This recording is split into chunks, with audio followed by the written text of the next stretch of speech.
I want to go over just where we are in the country about the importance. So I work for Achieve, and half my time is devoted to PARCC.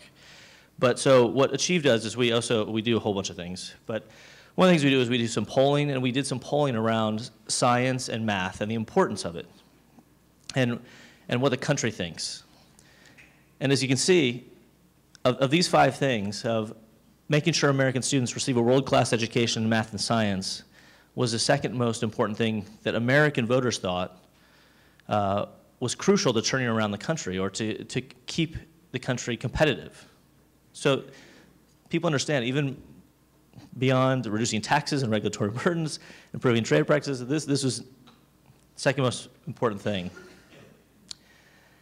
And so from there, I want to go to who do you think is the most important messenger when it comes to how people get their information about public schools and about education in general? If you could just in your mind, kind of try and rank these and see, I mean, you can just, see who you think is number 1, who's number 8, and this, as many of you know, teachers are the top ones. So this is from a poll that the Winston Group did a few years back, and it actually asked voters where do they get their information about public schools or about education. And teachers at their local school is the number 1 answer, by far. Friends and families were second, principals were third, and what was interesting, they also asked teachers where they get a lot of their information about education. It was principals. So that was their number 1 answer. So now let's go to the Common Core state standards. And so we've done a series of polling. Last year we started in August, and then we did another round in May. And so, as you can see, August of last year, this is where voters were, and there hasn't been much change. So this is just awareness. Are you aware of Common Core? Have you heard about it? But look where we are with teachers. In just that short amount of time, it's gone up from 68% to 87%. But more importantly, look how many people have heard a lot, how many teachers have heard a lot about Common Core. And so we're building awareness, but there's still this piece we have to worry about, which is the public awareness of it. And there was also a Gallup poll that just came out, I think, yesterday or 2 days ago, that you might read in Ed Week, which says some of this stuff, but they just asked the next few questions. They didn't ask this question: have you heard or read about it, and what do you know about it? So now we go to who, if you've read, seen, or heard about Common Core, if you have, do you have a favorable impression of it? What do you think of it? And so we're getting a little uptick with public, but again, teachers who have heard, read, or seen about it, the more they hear about it, they have a more favorable impression of it. So we're in a good place. Sometimes, I mentioned this in my state team time, was that sometimes the more you hear about something, the more details you hear, the less you like it. And there still may be some of that as we get toward, as we get fully, as implementation is fully taking place. But right now, we're still in a good place. And it also lends itself to say, we need to keep up the communication. So the more the teachers know, the more a more favorable impression they have of it. Because this question is, if you've read, seen, or heard about it, it's about the enthusiasm for implementing. So actually, are you ready to implement? Do you want to implement these new standards? And you can see the people who've heard, read, or seen a lot about the Common Core, they're ready to implement. They want these in the schools. They're ready to take it on. So also, and just for, if you've heard of push polling and people say, oh, well, we'll read you a brief description. Well, we did both. We just asked them if they'd seen, read, or heard about it, their own impression in their mind, what they have in a mind of Common Core, and this is what we got. And then we actually read a brief description of it. And so, as you can see, there's just it's It's about the same. So we measured that. And this is the question about assessments. So if you have seen, read, or heard about Common Core, where do you come down on the new assessments aligned to Common Core? And this is, again, this is huge too. With Pollster say anything over 35% in intensity, so we're at 31%, have a strong feeling that they have a favorable impression of new assessments that are coming online. So this is the bottom line for that polling is, as schools begin implementing Common Core and new assessments, we have a strong majority of people who are ready to help and have a favorable impression. The more teachers know about Common Core, the more likely they are to support the standards, the new assessments, and that we're seeing teacher knowledge is growing significantly, very quickly. This third bullet is probably the most important. Ongoing and sustained communications is going to be crucial to maintaining and building support. And then the reason we have educator leader cadres is because teachers are the most important and most trusted source of news around education. So it's important to get everything you've learned here. I hope you found something, even if, no matter where you are, no matter if you've been in your state, have been trained on Common Core, I hope some of the activities here today you can take back and use with other people, with other groups in your state. So the next part is, it's critical to sustain or ramp up efforts. This is kind of what I just went over. To include what the implementation plan is, so that they know, teachers want to know how this is being rolled out, what's next. And then voters need to know and become more aware so that you have the support at home and amongst parents. And these are the questions that we really need to answer in communications is, what will be different? How can you explain the Common Core? How will expectations change? Which is a big one. I know some of you I know in Florida, when expectations were set at one place and the FCAT scores came out, there was a few issues around that. And I'm sure, and that will happen because Common Core is different. You know, the assessments are, as you saw some of the prototypes, they're different. So, and then what kind of support will be available? So it's about what kind of PD is available and that kind of, and from school leadership. So why core messages matter? And this is about messaging. So again, you learned a lot of detail over the past couple days. This is kind of a higher level look at it. So this is about really talking to people in a grocery line or at a soccer game or whatever, swim meet. And so this is why Achieve has come up with some key messages that are easy to use. They should be anchor for everything. So these three are the most important. We've actually tested which three people want to know about. It can be easily shared with parents. You should build them into the communications documents you use.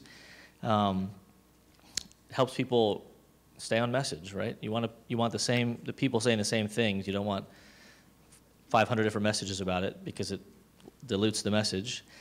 And then just, again, for messaging, for simple messaging, 3 is usually a good number. Now, when you're talking to teachers, I think you may have heard of some other, you can use more. They want to go deeper.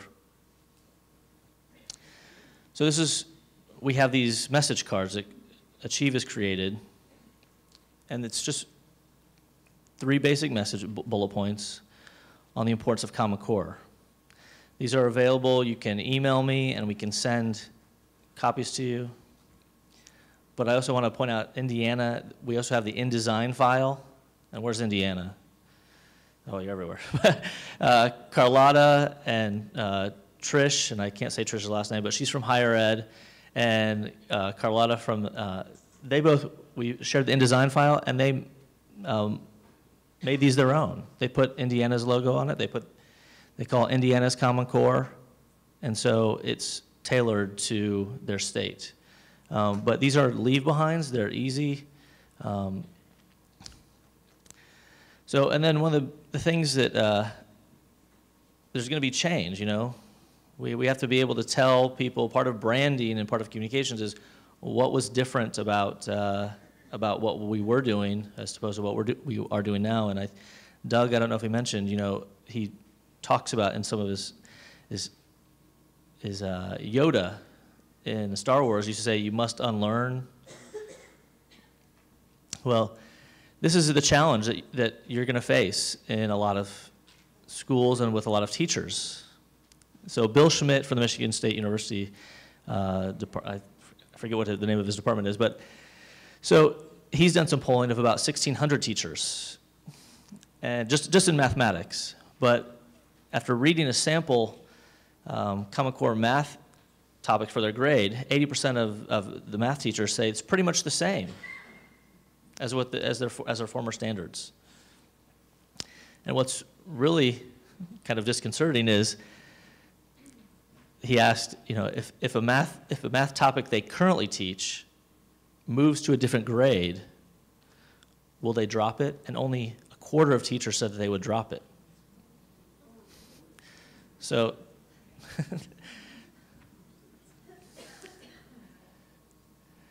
so from there, let's go to, so this is kind of a team time activity, but while you're sitting, as you're sitting there, turn to your neighbor and talk to people in your row.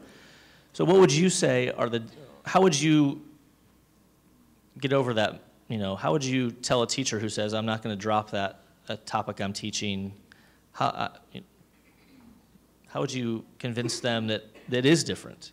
Common Core is different and we need to change. Who wants to share at least a couple difference or two that you would share with a parent or a teacher if they asked? Anyone? Okay, I guess I'll just come down. Oh, sure. Hello, good morning. We were having a good discussion about ELA, and something that I've seen a lot, I trained a lot last year and over the summer, and I'm continuing in my training role this year with Common Core implementation, is that English language arts teachers are very happy about the shift to Common Core. There is a certain amount of what Mr. Sobji talked about the first day of that, oh, we're already doing this. So I see an area that needs to be worked on would definitely be the idea that yes, all of these concepts are part of language arts, but let's really go to the level that we need to go for students to be prepared. Great. Anyone else? North Dakota. I can call on them because they were my team.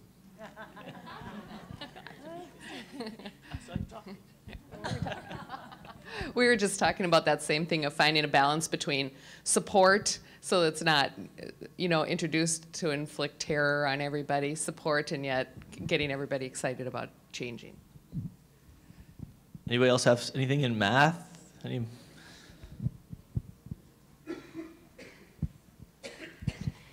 We spent a lot of time yesterday with my friend from North Dakota talking about the power of doing those progressions where you really have the teachers move and see how one grade level really builds on another.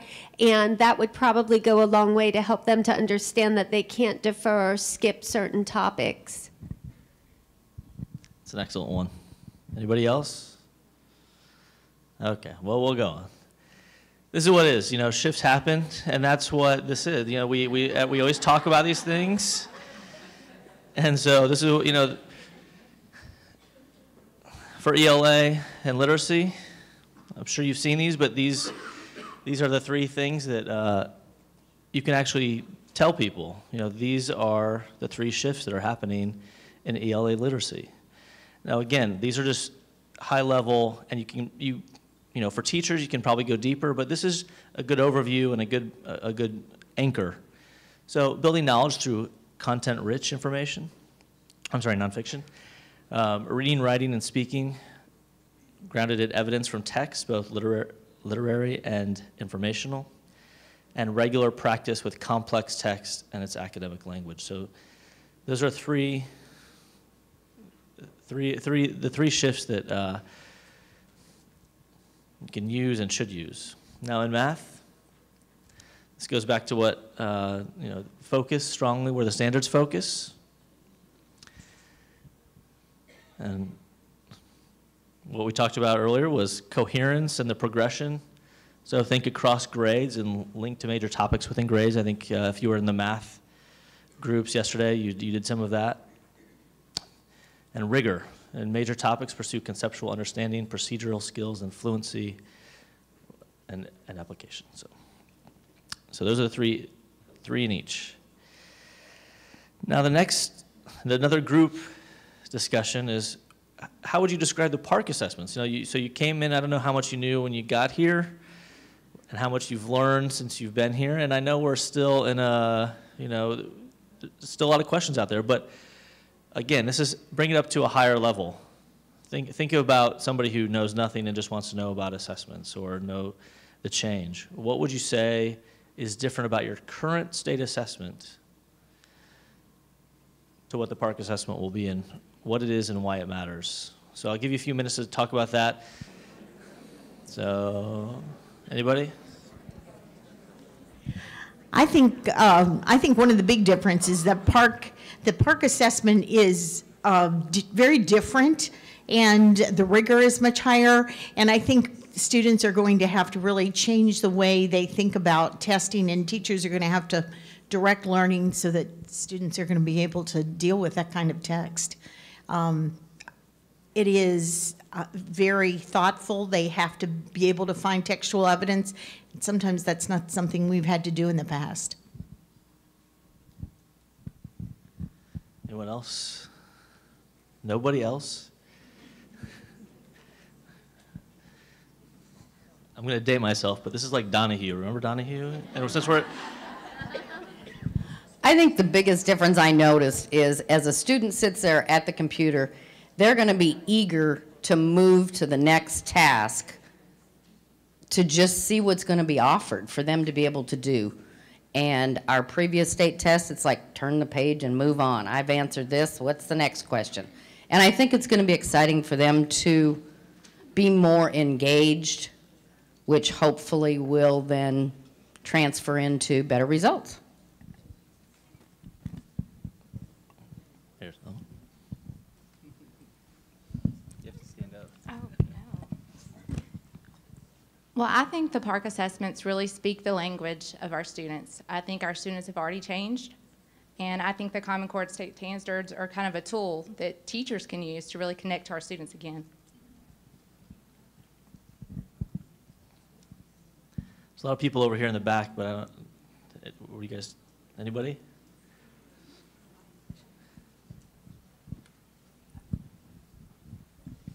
In terms of why it matters, PARCC is an assessment that's going to let us know whether our kids are career and college ready. We haven't had an assessment like that. We've only had assessments that compare kids to each other. And in this day of few resources, high demands, and increasing global experiences, we need to make sure we're preparing our kids, and this would be something that would let us know that. Excellent. That's a great point, because I think college and career readiness is the thing that it is the big difference. You know, especially when you see what the high school assessments, what they'll be able to be used for. So we also have PARCC cards. So just like you saw the Common Core message cards, we have some for PARCC. So if you are, some of you are in participating states, but if you want these, we'll send these to you as well. And they go over the three things. So talk about Common Core. And then, so the assessments, they measure the full range of English and mathematics standards that will help ensure that new standards truly reach every classroom. The thing is, too often, and I think this was mentioned, too often existing assessments aim too low. they don't deliver the answers that we need of our students. So what's one of the things that you may hear, and some of the states in releasing the prototypes actually talked about this. They actually used an old item from their assessment just as a comparison. So especially in ELA, when it asks you a question about, or you read a passage about a funeral, and then it says, have you ever been to a funeral? What does that's not a question that colleges and universities care about, right? But hopefully the new prototypes and the new questions that are linked to passages based on what you've read and learning something about it and synthesizing it. So, and then the last one is the states that are part of the PARCC consortium want to come up with a system that paints an honest picture of how well our students, schools, and systems are achieving in mathematics and English. And then on the back, this is the same thing as on the back of the Common Core. So there's just a few bullets on what it is and why. So, and these are all in your packet as well. So I think if you go to the, you can see this more clearly. So we did some more polling on PARCC, and we actually did it, so for the participating states, we did it for, the questions were just based on common assessments. They weren't based on PARCC assessments or on, well, some of them, some of these relate to both. So whether you're in Smarter Balanced or whether you're in PARCC, some of these questions, some of these components are the same. So respondents were asked, or they were read 14 different components and asked to rate each one. So which one was a good idea, which one was a bad idea. You've heard some of the things, like some of the differences. And this is the results. So what teachers and voters liked the most was that results will be available within 1 to 2 weeks. That was by far the biggest difference. So these are, and why I'm sharing these with you is these are the things that you can share when people say, oh, why are we switching to new test? What's the advantage? These are the things that we're going to use and talk about. For PARCC, we talked about the first 2 tests being optional and diagnostic, and those were very popular. And what people really liked is that tests would be the same across states. In a highly mobile society and a lot of transient students, this is it's something that they really thought was needed. Now, as you can see, all these rated high, except for, and these were still high. So all these, we did get some drop off when we mentioned the word accountability, as you can. And then also there's some difference. Teachers and parents sometimes hold 2 differing views. I know this is not unique but as you can see, people love that results will be available within 1 to 2 weeks, right? They love that. They don't like that students will take all the tests on the computer. But those are differing views because you can't get results that quickly without taking a test on a computer, right? So, and then also when we did some focus groups before we did polling, and so we did in 4 cities, and we had teachers, and in one of them we said we asked this question, what do you think about computer-based assessments? And they were like, oh, this is too much. It's too much for us. It's too much for the students.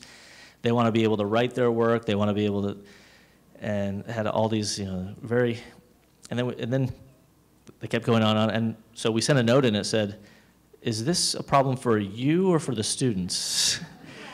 Just a note, and the moderator, asked the question, and they're like, well, yeah, I think actually the students probably wouldn't care, So that's one of those things that I think our, teachers are going to have to get used to, and it's where students are. It's just like, if you leave your iPhone or iPad around, my niece or nephew, they know how to work it. They know how to use it, and it doesn't take them long to get adjusted.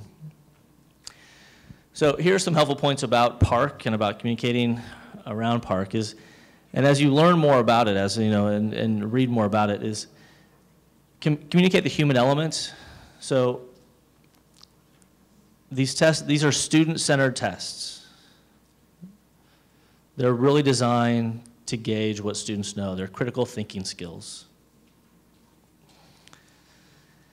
And that there's, we'll measure progress over time. There's, there will be a growth measure. So you'll be able to see personal adjustments for students.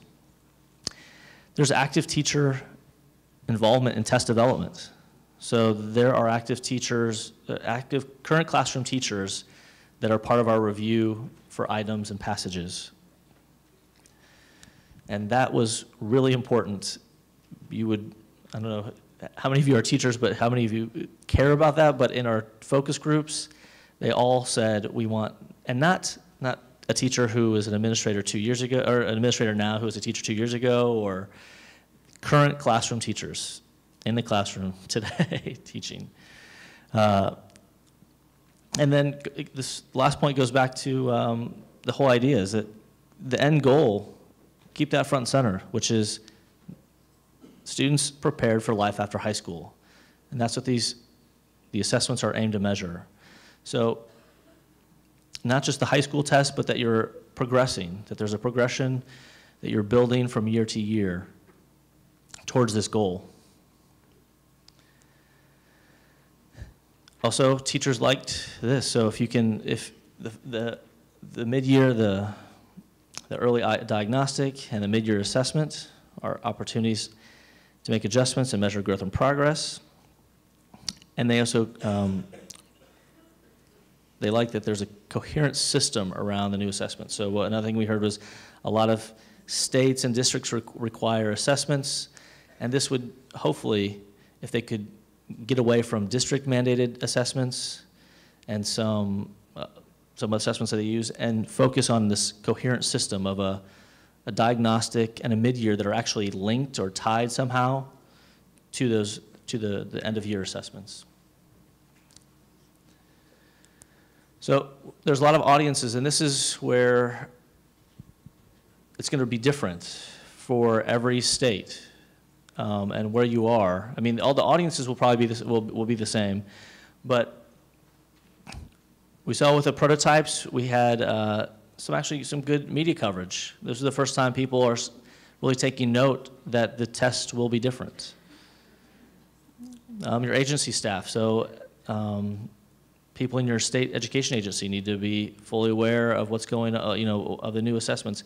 Even people who may not deal with assessments in general need to know there's a change. Of course, K-12 educators, union leadership in your state, and at the district level as well. The professional associations, the legislature, your higher ed faculty, which is an important part, and PARCC has done more, I think, to engage higher ed faculty than we've ever seen on current assessments. School committees, business community, parents, students, and the great unknown. Who else? So these are all the audiences that you need to consider when you're messaging these things. So as I talked about, the three messages will probably work for a lot of these. For K-12 educators, you're probably going to need to go a little bit deeper. So, and then who needs things yesterday? Who needs information yesterday?